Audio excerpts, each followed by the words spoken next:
nous avons été reçus par le Premier ministre afin de discuter du futur de la formation des chirurgiens de l'ophtalmologie à l'île Maurice.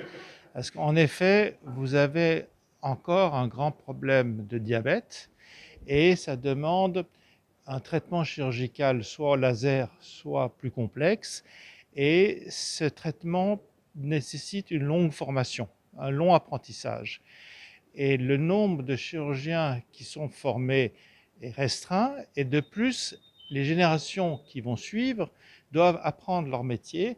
Et nous avons discuté de comment créer un centre de compétences qui sera certainement en partie, en tout cas en partie, à l'hôpital de Souillac, au sud de l'île, qui permettra de soigner la population du sud à des niveaux internationaux et qui permettra de décharger les listes d'attente de l'hôpital de Moka et qui, à terme, je pense, et c'est ça le souhait qui était ce qui semble sortir du Premier ministre et du ministre de la Santé, de développer un pôle international de compétences pour les autres îles de l'océan Indien qui n'ont pas forcément toutes ces mêmes facilités.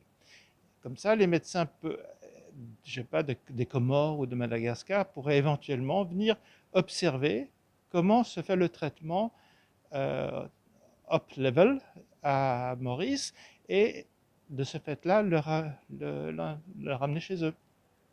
Donc nous avons discuté de ces différentes options.